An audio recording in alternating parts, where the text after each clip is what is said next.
doctor Fakir Mohan नायक विधायक तेलकोई केउंझर आज ओडिशा को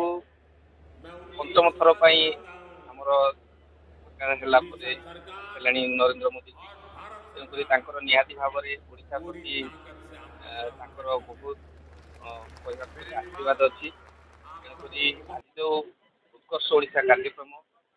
ये देशर तथा देश बाहर बहुत उद्योगपति को डक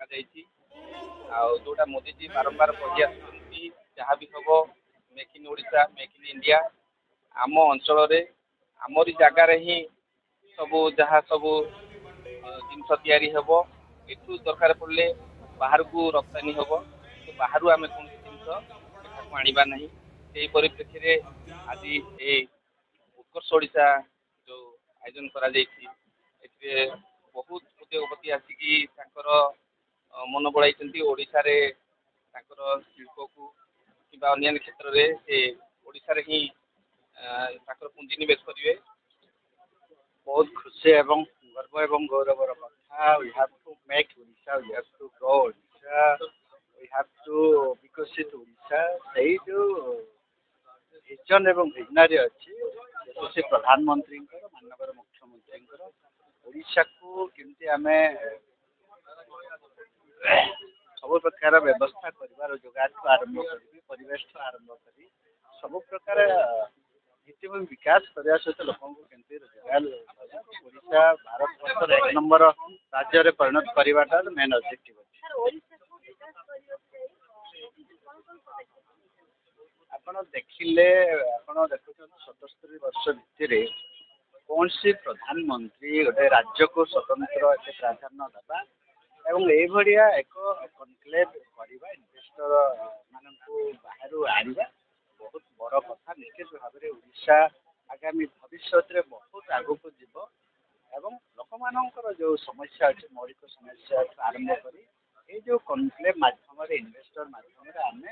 ओडिशा को भारत वर्ष 1 नंबर राज्य विकसित राज्य में परिणत कर जो ऑब्जेक्टिव अच्छी विजनरी अच्छी माननीय मुख्यमंत्री निरंतर भाव में आप मासे भितर रिसर्च करवा आगामी भविष्य में सब प्रकार इकोसिस्टम इकोलॉजिकल बैलेंस रखिकी ये ओडिशा को आगू को नबार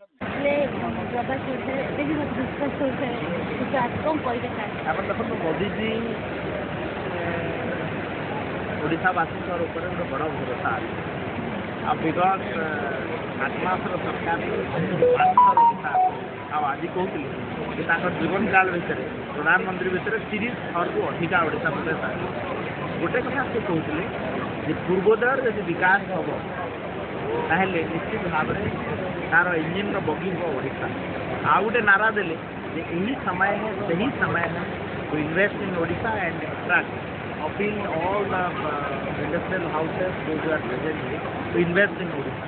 डेफिनेटली ओडिशा गोटे बड़ आगामी दिन में ओडिशा प्रदेश बहुत इन्वेस्टमेंट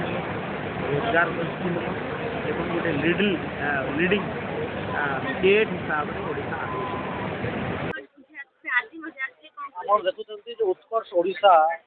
जो कार्यक्रम रही सारा भारत वर्ष और पृथ्वीर बड़ बड़ शिल्पपति आज ओडिशा आशा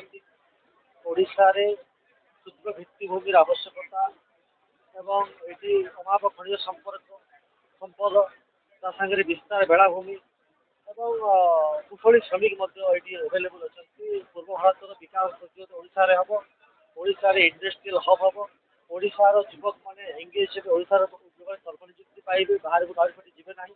ओडिशा सोनार ओडिशा हम भारत वर्ष 1 नंबर राज्य हम से आज व्यवस्था और धन्यवाद देवाक चाहिए आम लोकप्रिय प्रधानमंत्री समस्त प्रिय प्रधानमंत्री श्रीयुक्त नरेंद्र मोदी महोदय को जो ओडिशा को पूर्व भारत विकास संकेत रूप देखते